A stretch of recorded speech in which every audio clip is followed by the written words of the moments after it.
welcome to the MPS Limited earnings conference call. As a reminder, all participant lines will be in the listen-only mode, and there will be an opportunity for you to ask questions after the presentation concludes. Should you need assistance during the conference call, please signal an operator by pressing star then 0 on your touchtone telephone. Please note that this conference is being recorded. I now hand the conference over to Mr. Rahul Arora. Thank you, and over to you, sir. Good morning, everyone from New York. Welcome to the MPS Q1 FY2022 earnings call. I hope everyone is staying safe and getting closer to being completely vaccinated. At MPS, nearly 70% of our associates have been vaccinated with at least one dose of a COVID-19 vaccine, either through private means or through the vaccination camps MPS has organized. In our opening segment today, I will discuss our consolidated performance in Q1. Then, Robin Blakely, Chief Operating Officer at MPS North America, will discuss how our educational publishing business has seen transformative growth over the past 15 months, and she will also focus on key developments. And then Sukhwant Singh, Senior Vice President, who has recently taken additional ownership of our e-learning operations in India, will update us on the MPS Interactive business. They will then circle back to me and I will provide updates on platform business before we open the call to questions. Before we begin, I would once again like to thank you and extend my gratitude to the MPS Board of Directors, shareholders, and the investor community in general for their vote of confidence and support in the successful transition of leadership from first to second generation and my appointment as Chairman and CEO of MPS. Quite serendipitously, the business performance in Q1 sets us up for a robust year ahead and confirms that MPS has genuinely entered a thriving phase of business expansion. Our FX-adjusted revenues in Q1 were just shy of 118 crores, which is 43.4% above previous year, while absolute PBT growth was similar to 52% compared to Q1 of last year, reflecting some margin expansion. My top 3 takeaways from this past quarter include, firstly, Highwire contributed the most toward the group's profitability in absolute terms across our business units. Second, MPS North America and Northbooks, which is MPS North America's backend in India, grew at a phenomenal double-digit clip. And finally, all lines of business were healthy and profitable, including the e-learning business, where not only did the India entity do well, but Topstim in Germany also made an unprecedented start to the financial year. I'll now hand it over to Robin to shed some light on the educational publishing practice. Thanks, Rahul. The educational publishing practice came out of the gate in Q1 with a very strong quarter. The successful start of both the U.S. and Indian teams led to a revenue increase of 35% as compared to Q1 of last year. This success is largely due to a collaborative and seamless approach to our global services. Functional and subject matter expertise is provided by our U.S.-based offices, with expertise frequently operationalized from our India-based facilities. The ongoing day-to-day communication and knowledge transfer between onshore and offshore teams has led to successful global integration. During the last 15 months, we've seen an unprecedented growth in the educational publishing practice, with the increase of business on both the revenue and profitability side. We've been able to strengthen our position as a market leader in this space by both expanding our customer base and building additional volume with existing customers, all while vendor consolidation has been happening across the publishing landscape.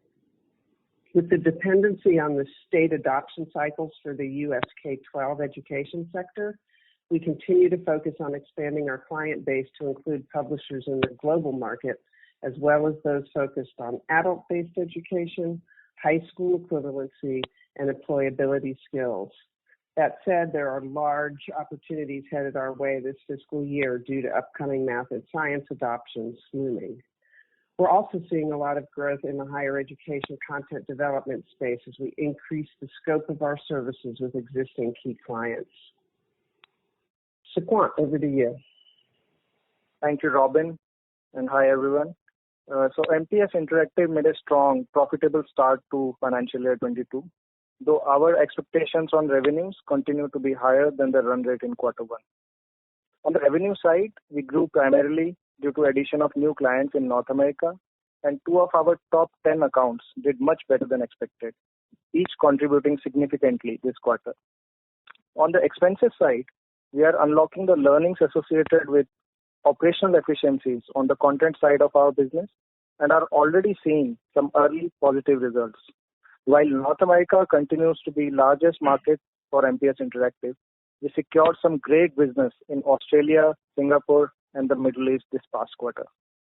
The opportunity pipeline is at its highest in 2 years, and the order book is also at a much better place than the same time last year, or even last quarter for that matter. Our aspiration for the rest of the financial year is to step up revenues and also expand margins further as revenue increases through enhanced operational efficiency. We would also like to continue to further augment on the marketing momentum. Thanks, and over to you, Rahul. Thanks, Robin. Thank you, Sukwant. I will now share an update on our platform business. As for the segment results, the profitability margin for the platform solution segment significantly improved from 28.44% in Q4 of last year to 34.72% in Q1 of this year. I've used the sequential quarter lens because Q1 of last year did not include Highwire.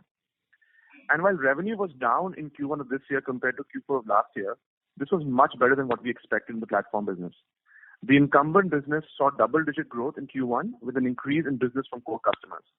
The revenues from Think also grew in double digits, primarily due to platform upgrades and professional services with existing customers. The acquisition of Highwire has definitely helped in growing our existing and incumbent platform business in the short term. Let's now open the call to some questions that can help us be better at what we do. Thank you very much, sir. Ladies and gentlemen, we will now begin the question and answer session. Anyone who wishes to ask a question may press star and one on their touchtone telephone. If you wish to remove yourself from the question queue, you may please press star and two. Participants are requested to use handsets while asking a question. Ladies and gentlemen, we will wait for a moment while the question queue assembles. Thank you.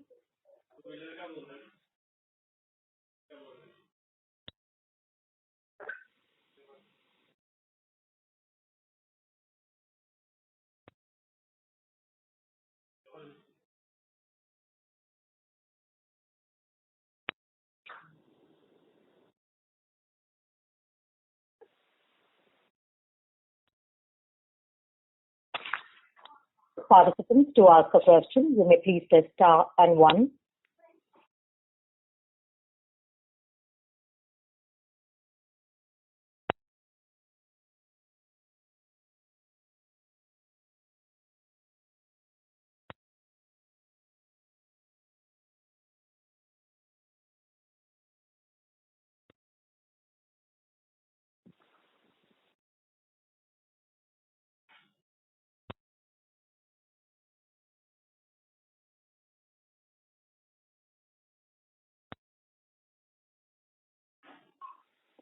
Anyone who wishes to ask a question may please press star and one on their touchtone telephone.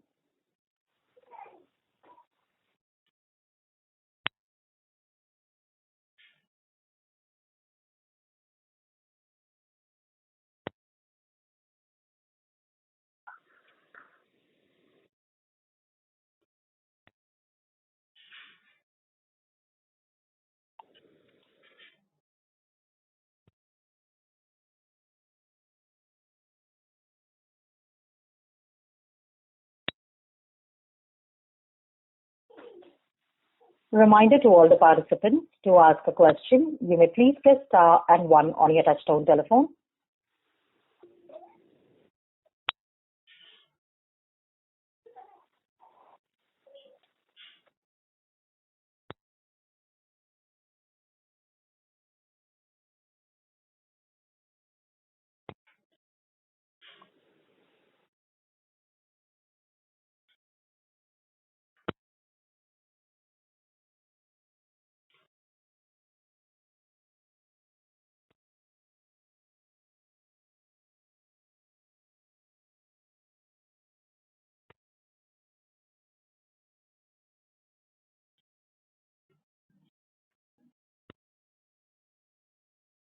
Participants, to ask a question, you're requested to please press star and one. We will wait for a moment while the question queue assembles. Thank you.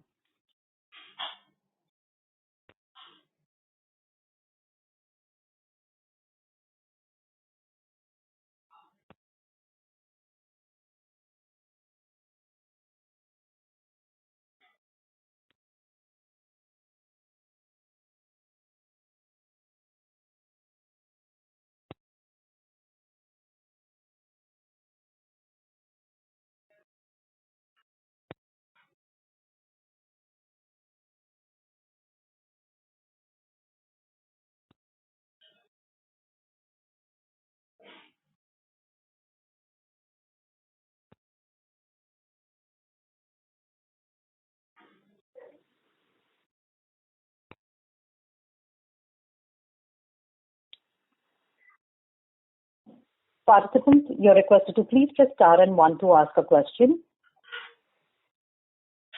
We have a few questions coming up in the queue now. We request you to please provide us an opportunity to promote the questions one by one. You're all requested to please press star and one if you'd like to ask a question.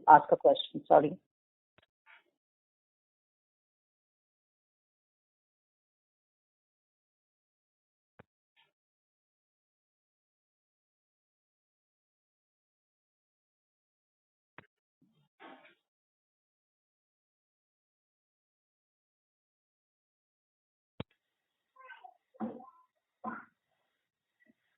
The first question is from the line of Piyush Mehta, an individual investor. Please go ahead.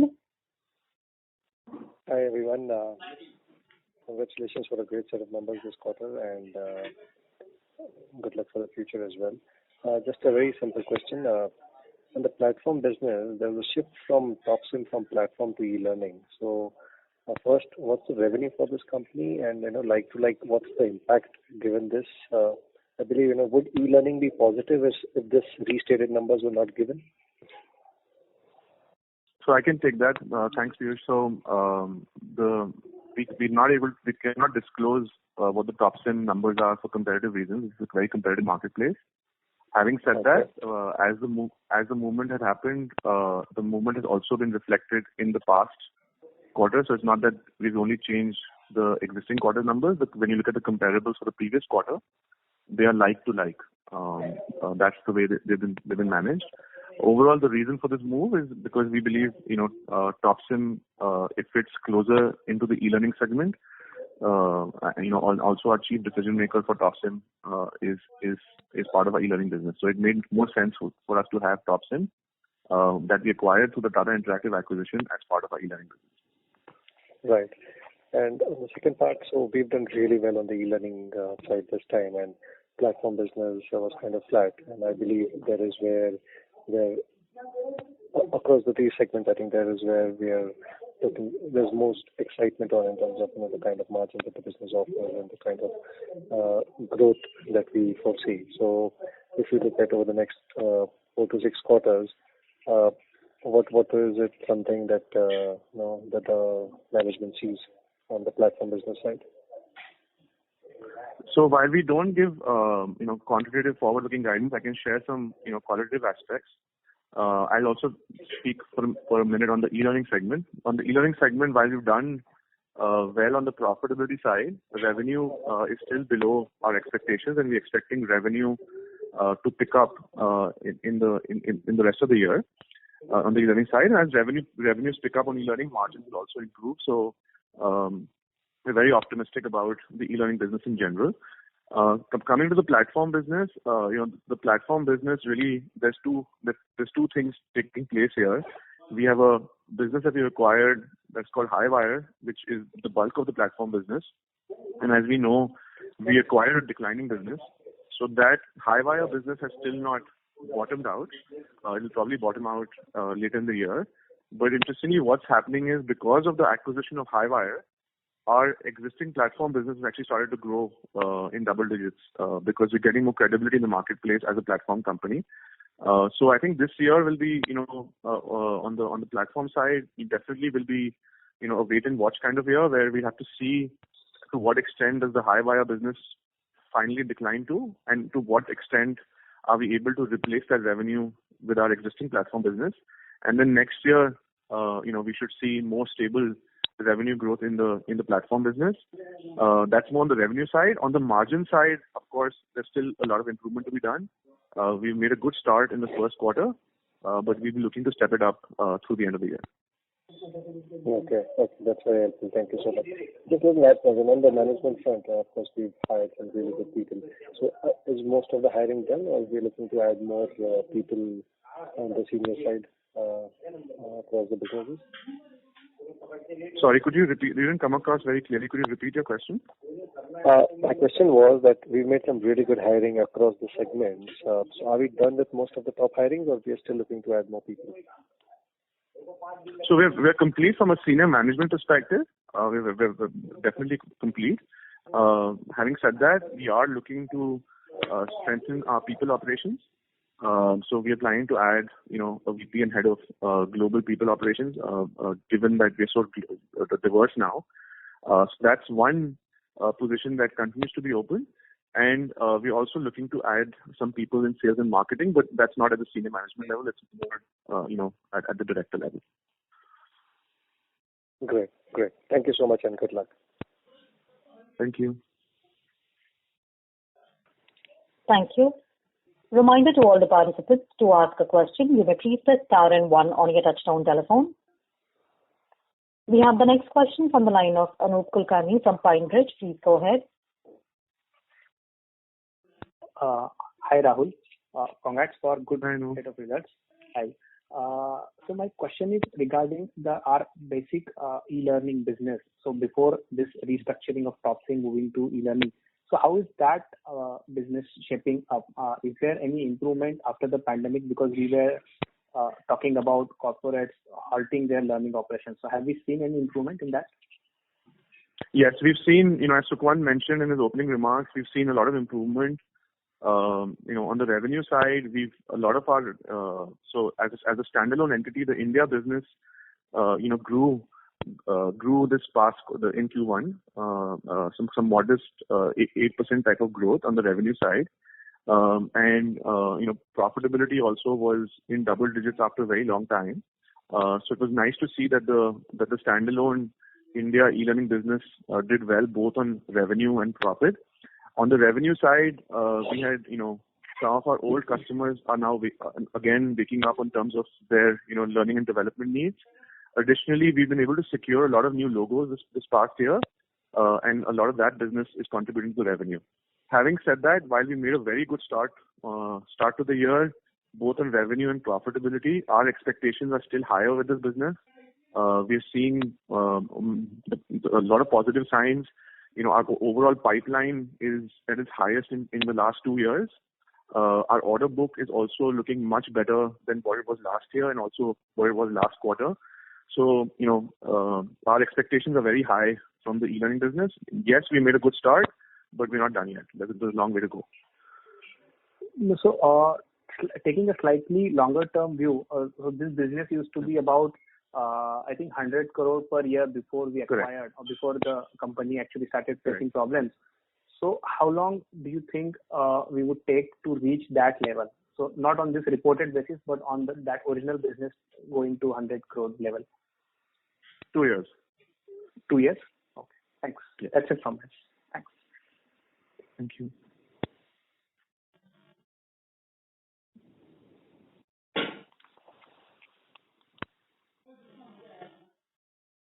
Mr. Kulkarni, you're done with your question? Yes, I'm done. Thank you. Yes, thank you. Thanks, Anup. Reminder to all the participants, to ask a question, you may please press star and 1 on your touchtone telephone. We have the next question from the line of Suhas, an individual investor. Please go ahead. Hey Rahul. Great numbers there. I think quarter on quarter improvement from one height to another. Just wanted to check one thing. I remember last time during COVID time, execution was hit. So just to understand this time, are these numbers despite execution getting hit? So is there an upside beyond that, you think, coming up in the next quarter? Or, you were able to manage without any hit on the execution front? No, we haven't had, fortunately, touch wood, fingers crossed, we haven't had any delivery challenges. Yes, again, on the e-learning side of our business, there's still some improvement that could happen, both in operational efficiency and productivity. But that's got nothing to do with the pandemic. It's just a general, we need to improve our operational efficiency in the e-learning business. But the core business, we did not have any challenges this past quarter. Great. Thank you. Thank you. Thank you. To ask a question, you're requested to please press star and 1 on your touchtone telephone.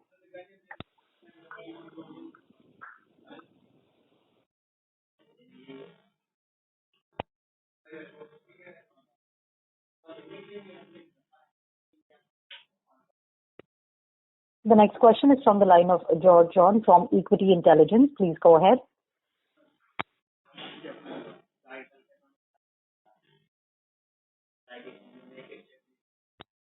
George John, your line is unmuted. You may please go ahead with your question.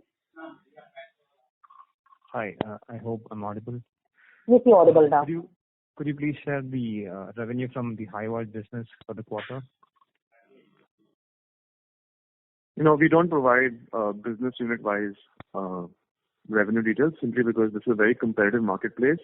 We do provide business segments, and those results are available with you. Okay. So most of the platform business will be HighVolt.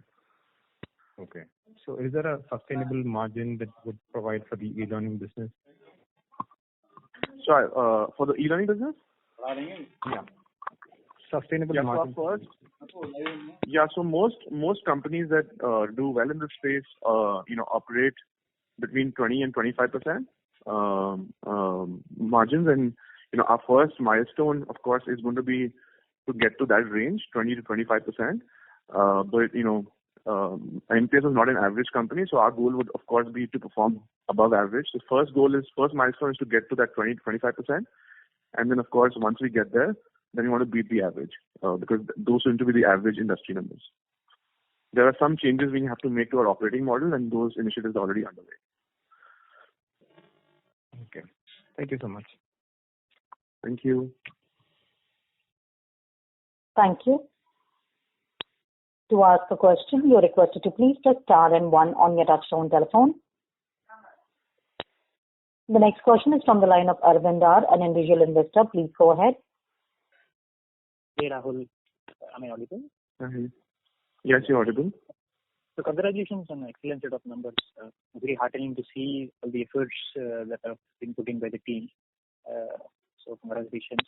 So let me understand the supply side situation, right? I know although we do not really operate on the IT side of the business, I just wanted to know if there is any impact to the supply crunch or how is our attrition numbers shaping up? Sorry, I didn't understand this question again. Could you repeat that, please? I just get to understand the attrition numbers. How are they shaping up? Attrition. To be the risk. Yes.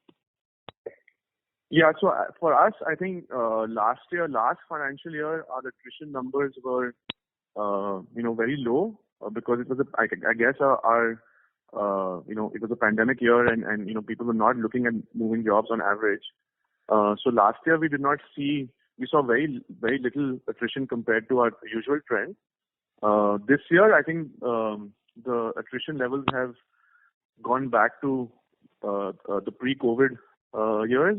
So we haven't seen attrition go higher than previous. Basically gone back to the old average and gone back to normal. So for us, it's business as usual. We did see, very little attrition last year, which was out of the ordinary, but this year it's per expectations. Okay. So has the compensation cycle complete, or is it planned in the next 1 or 2 quarters? Completed. We complete that in Q1 of every year. So that for us it was completed in late April, early May, effective April 1st. Okay. All right. Okay, thank you. Thank you. Thank you. The next question is from the line of Arun Shah, an individual investor. Please go ahead. Arun Shah, your line is unmuted. Can you please go ahead with your question? Hello. Yes, you're audible, sir. Thank you. actually I'm joining in the call for the first time. So can you just briefly explain me about your two businesses, about e-learning and platform solutions? Sure. So, our core business, of course, was content solutions. We were set up as a Indian subsidiary of Macmillan, and then since over the last 7-8 years, our business, and we formed these two new revenue streams. On the platform side, essentially we own a lot of proprietary IP that we've got from the Macmillan days. We invested and grew that IP further. After that, we acquired 3 platform companies: MacPlus, Think, and Highwire Press. And essentially, we provide platform as a service, which we provide to publishers across the globe, and the platforms basically have use cases from content creation to content management to content delivery. So we have a full only publishers or anyone else also? So our platform business is largely focused on publishers, but we also have customers as Fortune 500 companies and large corporates, as well as some educational institutions as well. But a large part component of it would be publishers. And then our revenue model is licensing, setup and configuration and implementation. And the recurring charge tends to be about 70% of the annual revenue, and the rest of it is services that we provide on top of the platform. Right. And the acquisition of Highwire, which you did, that is a similar business, or that is different to your core business which you used to do earlier? So highly complementary. So like MPS was the first content solutions outsourcing company in the world, established in 1970. Highwire was the first platform solutions company in the world, established 25 years ago.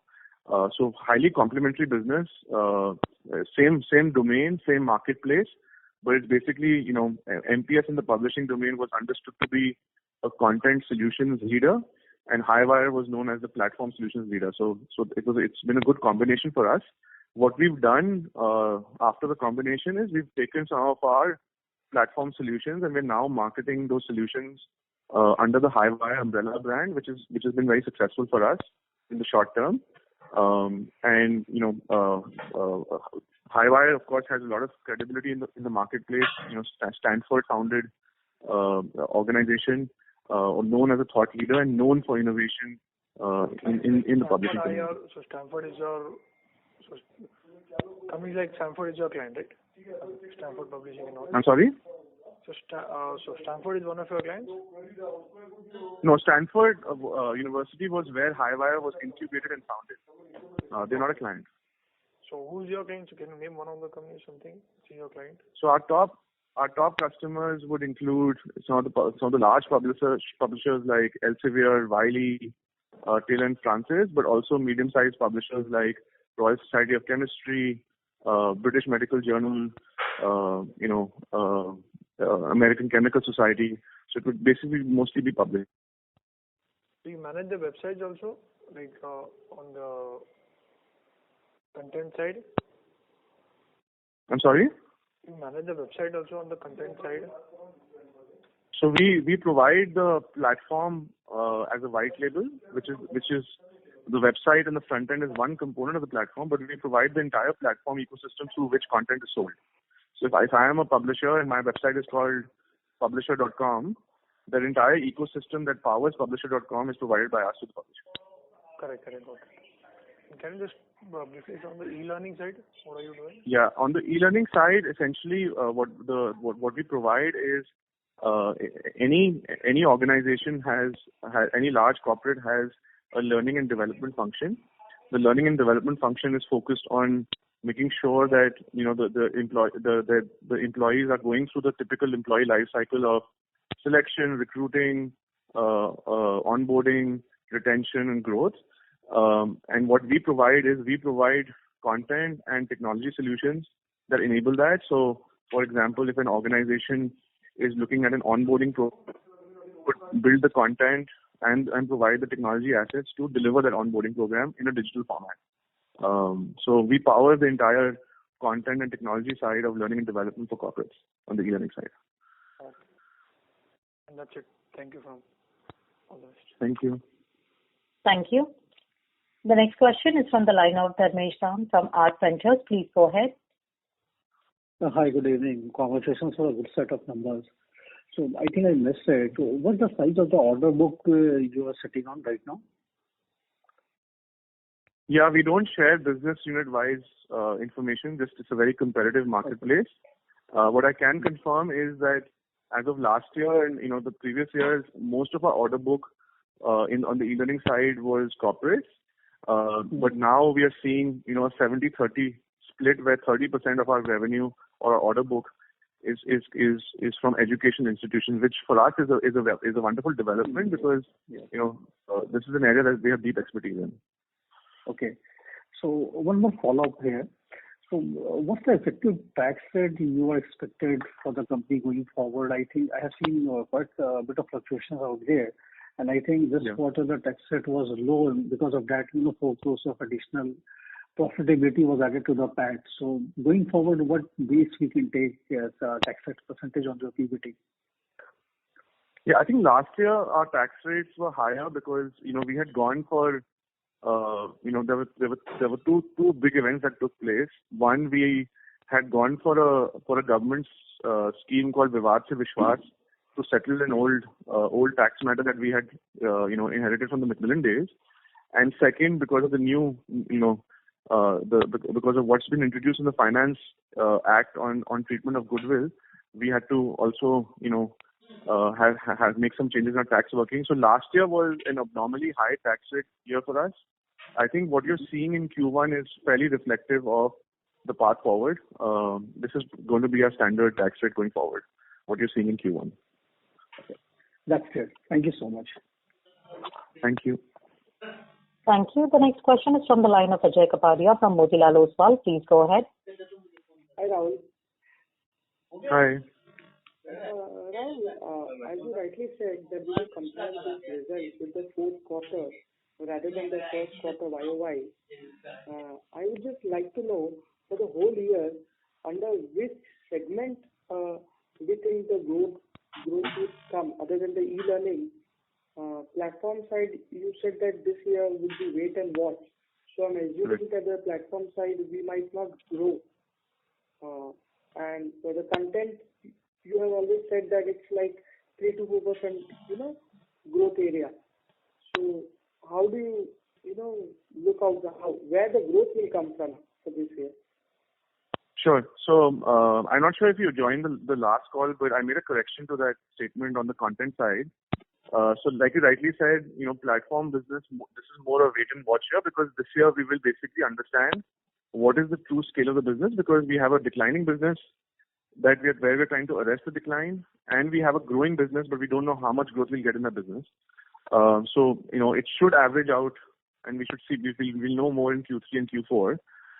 That's on the platform side. E-learning side, I think, like I was describing at the beginning, that the kind of growth we've seen on the revenue side, we're satisfied, but we're not elated. So we're hoping that through the rest of the year, growth will pick up further than what we saw in Q1. So that's on e-learning. And on the content side, last year we grew at 11-12%, and expect that trend to continue this year. So while if you had asked me the question, if you asked me a question, what is your vision for the content solution business 2 or 3 years ago, I would have said that modest growth. But what the pandemic has done for us in our content business is that it has really differentiated our ability to deliver on schedule, on quality, on budget to our customers. And we are, because of that differentiation point that we've created between us and the other competitors, we are now again bullish about the content business. We expect this trend to continue as our existing customers continue to park more volume with us. And we're also getting into agreements where customers are not just sharing numbers or volumes for 1 year, but they're also talking about how volumes could grow over a 2 to 3 year period, particularly on the journal side of our business. So I think this financial year, revenue growth will definitely come more from the content and e-learning business. Having said that, we are expecting significant margin improvement in the platform business as we proceed through the year. Okay. Thanks. Thank you. Thank you. The next question is from the line of Manjeet from Solidarity Investment. Please go ahead. Rahul, hi. Thanks for taking time and great to see the results coming through. I had one question on the e-learning piece. When we reach the scale of 100 crore odd which you mentioned, what's the kind of margins we would make in this business? And as more steady state, I'm not worried about next quarter or year. Yeah, so like I was saying earlier, 20 to 25% is the minimum. An average company in this space makes that kind of margin, an average company. While our first milestone will be to hit, that range sometime by the end of this year. Ultimately, when we get to the 100 crore level, we would obviously want the numbers to be closer to 30%, not 25%. Got it. And next question. Yeah. Fair enough. My other question was on the e-learning space again. What are the challenges for us to get to that 100 crore mark? Whether it's 2 years out, 3 years out. But from a more from a business perspective, what are the challenges the team is facing to get to that mark? It's a pure sales and marketing challenge, and the reason for that is large part of the business is project based. So every year, you have to build up an order book from scratch. Yes, you do get some carry through from the previous year, but it's almost like every year you have to build up an order book from scratch. I think it's a pure sales and marketing challenge that we are addressing. On the marketing side, we are definitely seeing much more momentum, and as Sukhwan described in his opening remarks, we want to make sure we carry forward on the momentum. On the sales side, we've now appointed a chief revenue officer for the MPS Interactive business. This is a person who's already in the business, who's been with the company for since the late 1990s, since 1997. So he's been appointed chief revenue officer so that we have one person accountable for revenue growth, and he's been one of the most successful business development folks in our group since change of ownership from Tata to MPS. And we are also under him adding two sales professionals under him, one in the US and one in potentially in India or the Middle East. So it's a pure sales and marketing challenge. I don't think we have a delivery challenge. It's more on the sales and marketing side, and we're addressing that. Sure. And how do we stack up here against our key competitors? In terms of gaps on the sales and marketing side, are we very close to filling it with them? There's still a lot more to do over there. If you could just give some industry perspective as well of us as a competitors here. You're talking about the e-learning space, right? Yeah, e-learning, the same space. Yeah. On the sales and marketing. I think what's different between us and our competition is that we have a compact team, but it is a very high performing team. Unlike some of our competitors that may have a few high performers, some average, some below average. We have a compact, high performing team, and I think the big challenge ahead of us is how do we scale this team to a bigger size, and as we scale the team, we don't lose the high performance culture that we've created in this team. So in terms of marketing, I would say we are now inching ahead of our competition a little bit. Last year, for example, there is awards in learning called Brandon Hall Awards, which are considered to be the Oscars for learning.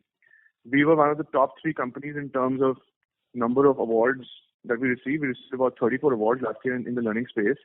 So I would believe that on the marketing side, we are now inching competition, and on the side, it's a matter of time, as we add a couple of people, and we are being highly selective on who we add, that we should start seeing results on that front as well.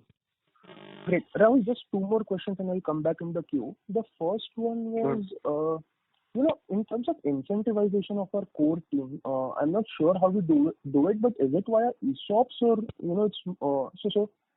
how do we kind of ensure that, the long-term goals are aligned with the incentivization structures, and thoughts on that? And the second question was on our core, the traditional business content solution. Do we still see a, low single-digit kind of growth over the next 3 years in this segment, or there could be potentially higher growth in it? Thanks, and I'll come back in the queue, Rahul. Sure. On the compensation side, we for anyone that can actively contribute to revenue or EPS, they are incentivized to both fixed compensation and variable compensation. We currently do not have an ESOP scheme, but it's something that is being actively discussed internally. On the content business, like I was describing earlier, if the same question would have been asked of me pre-pandemic, I would have said, this business will probably see, low to mid single-digit growth at the best.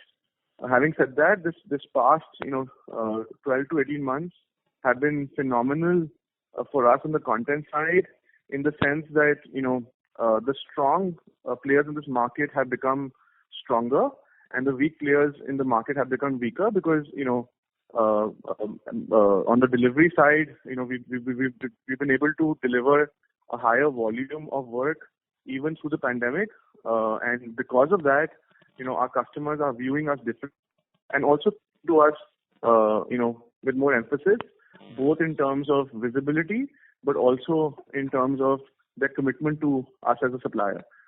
So we are now, 3 years, we are again bullish about content solutions and expect, double-digit growth. So we believe, while earlier we had provided a guidance a couple of years ago that, we will see most of our growth come from the e-learning business, we now believe that we can grow in the content business in the same volumes as the e-learning business.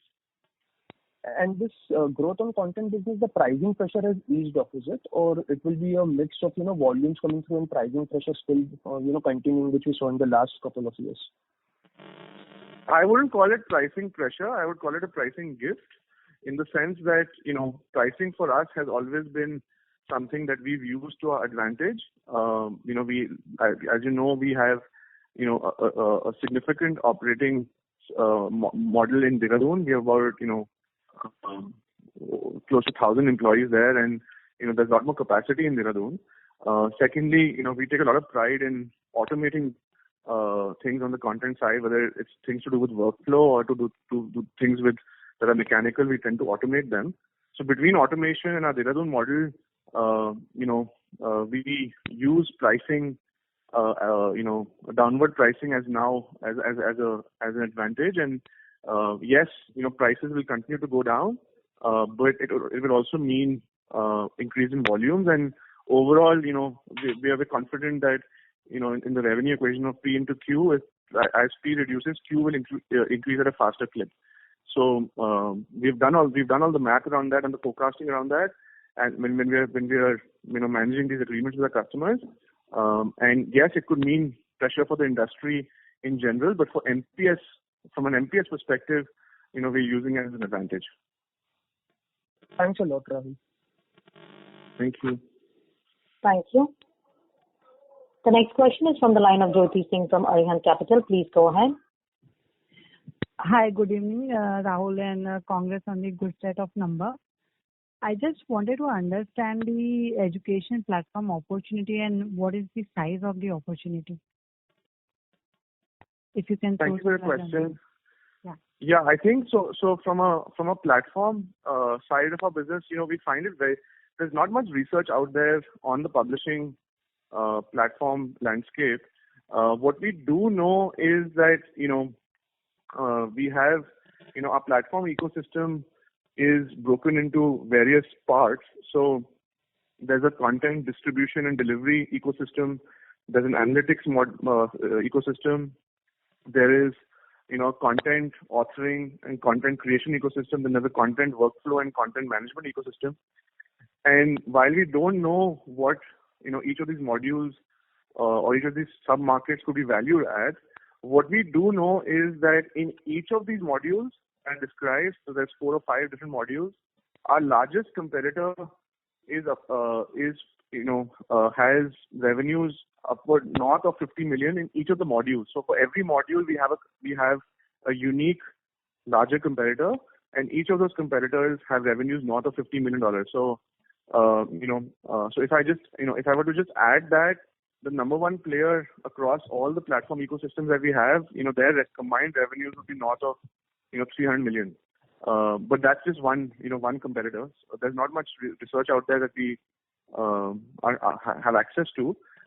Having said that, we are seeing, our incumbent platform business now, platform business minus Highwire now growing in double digits now.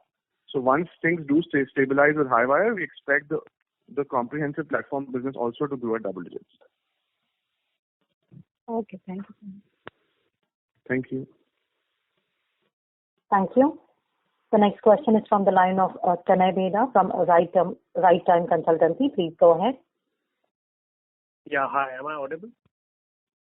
Yes, you are.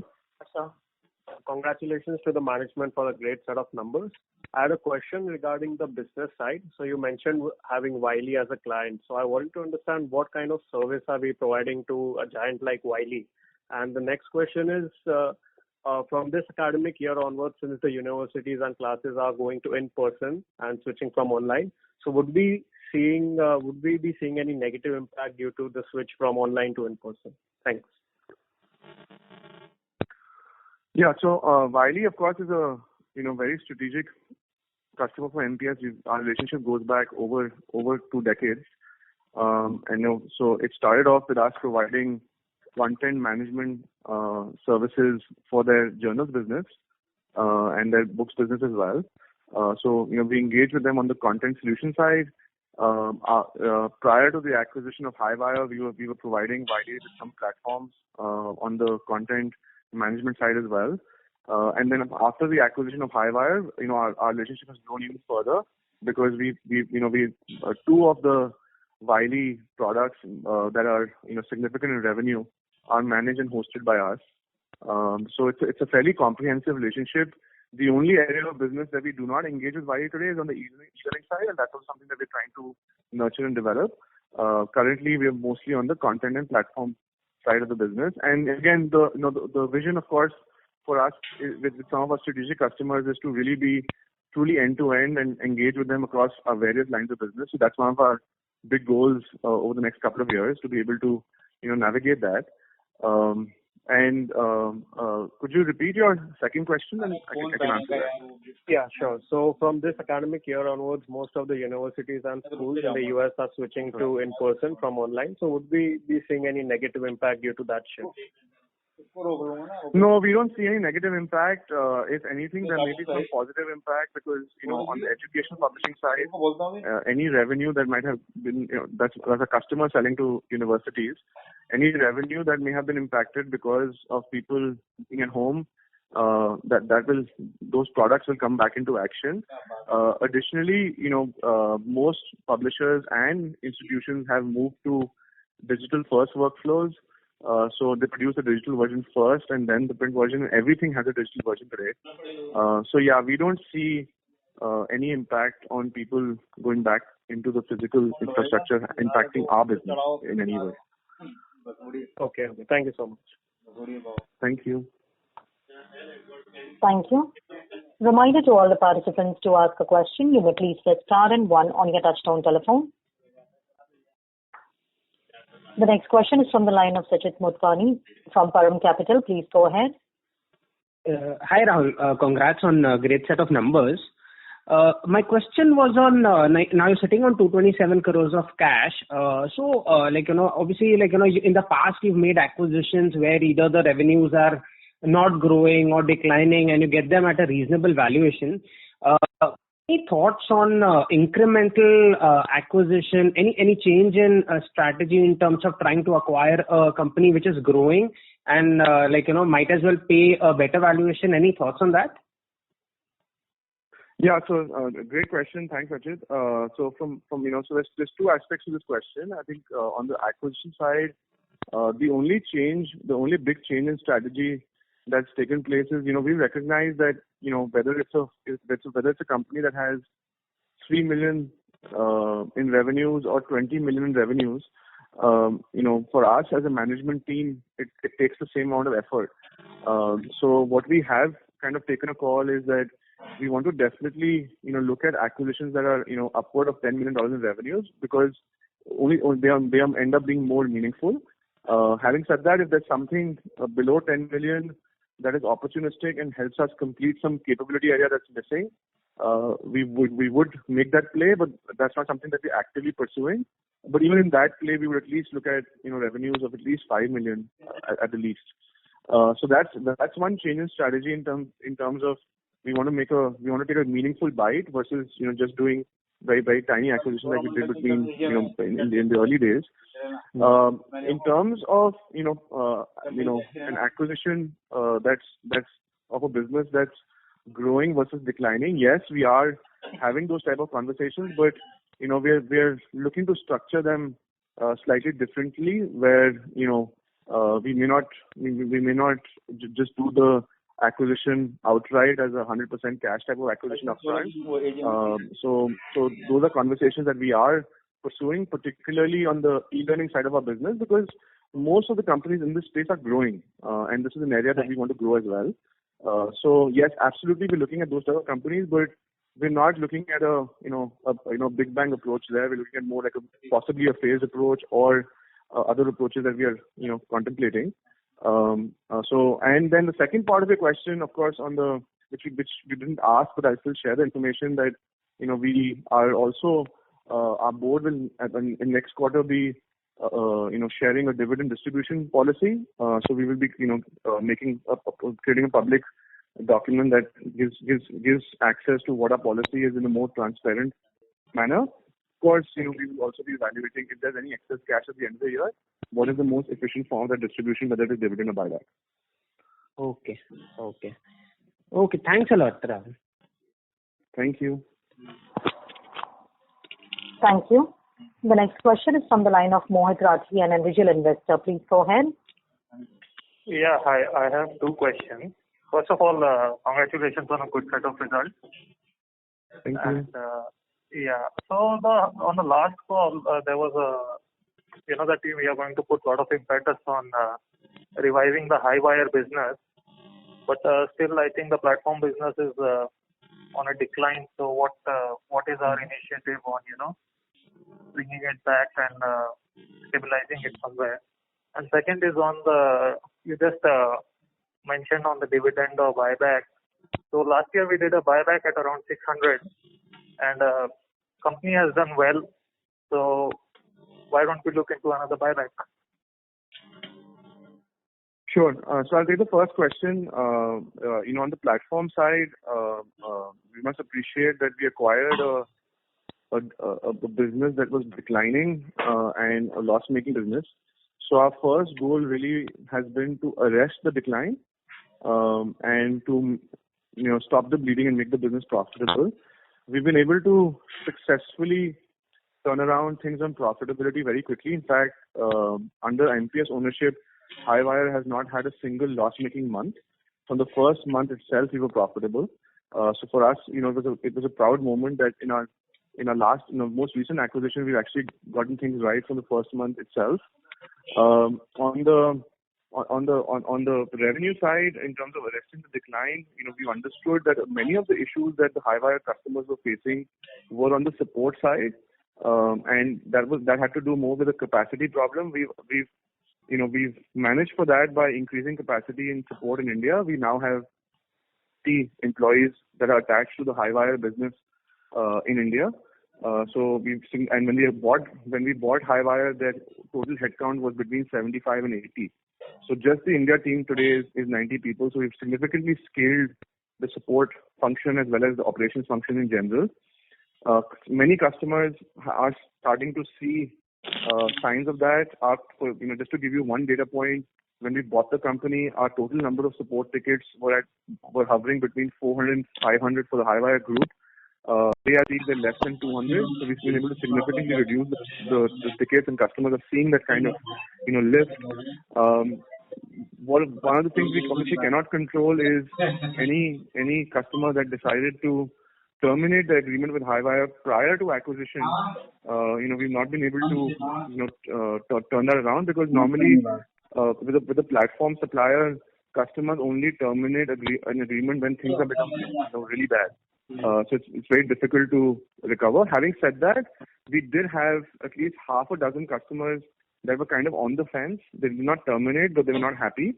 and each of whom we've either been able to renew or upgrade through additional offerings. So we've started to correct for that. How that plays out in terms of, has Highwire hit bottom, or has, MPS, the core MPS platform business, has it hit its peak? All of that will now play out through the year. It's very difficult to predict how it will play out. But overall, what we expect is that at a consolidated level, we'll achieve a base, and from that base, we should be able to grow, at 10-15%, fairly comfortably.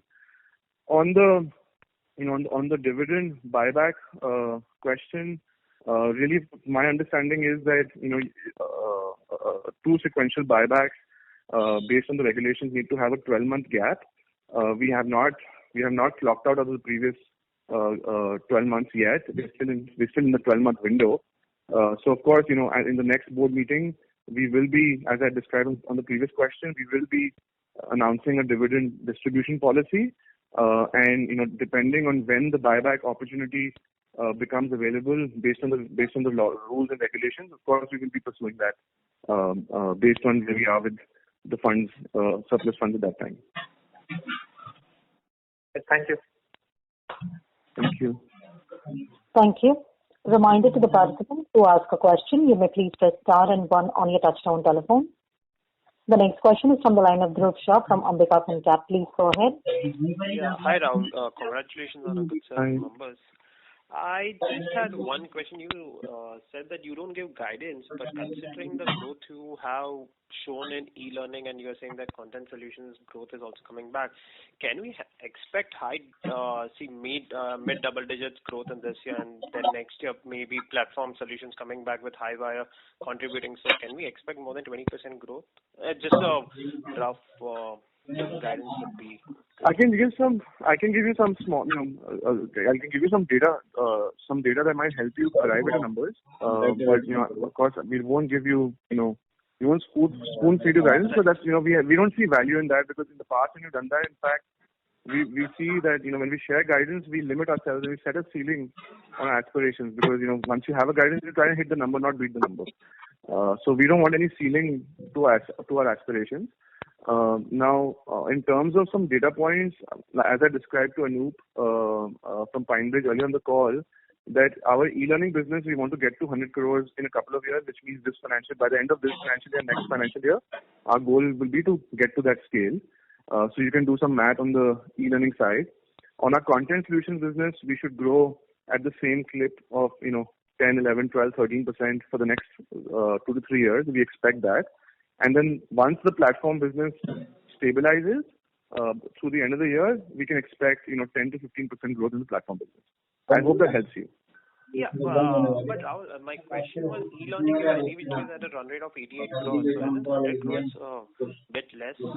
Yeah, I think you're looking at so let me clarify that. You're looking at the combined e-learning business, which includes TopSim, Switzerland, and India e-learning.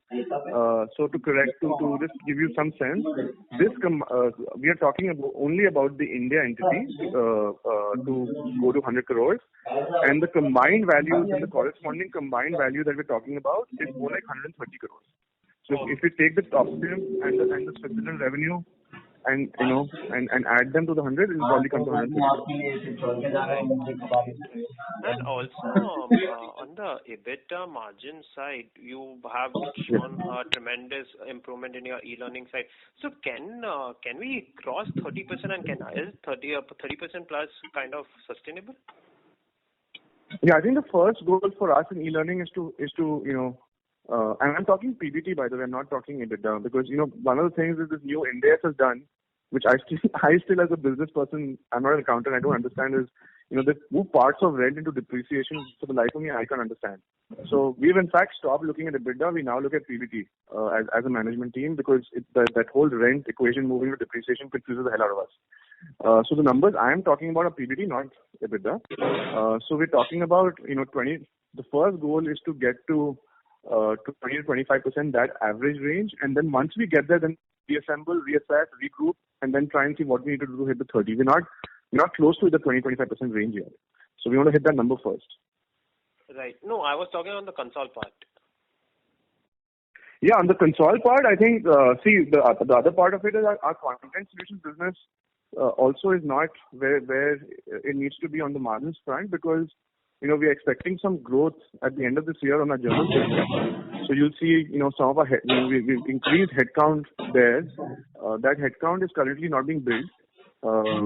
So once it starts getting built, those margins will improve. In the journals business, you have to prepare headcount, 3-4 months ahead of the work coming. That's just how the journal business works. And then once the revenue comes, then you get good margins. Console level 30% should be a fairly achievable milestone, assuming we exceed 40% on the platform business soon enough, and we get back to the mid 30s in content business and the e-learning between 20 and 25. So 30% should be fairly achievable.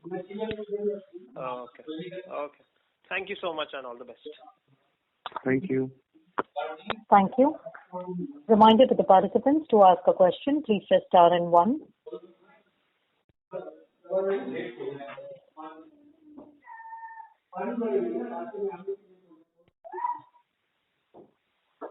As there are no further questions from the participants, I now hand the conference over to Rahul Arora for his closing comments. Over to you, sir. Thank you again. A big thank you and lots of gratitude for everyone for all the support through our journey. As I shared at the top of the call, MPS has generally entered now what we can call a thriving phase. Q1 has been an exceptional quarter both on revenue and profit terms, and we hope to carry forward the momentum through the year and look forward to all your support and continued guidance. Thank you so much. Thank you very much, members of the management. Ladies and gentlemen, on behalf of MPS Limited, that concludes this conference call. Thank you for joining us, and you may now disconnect your lines.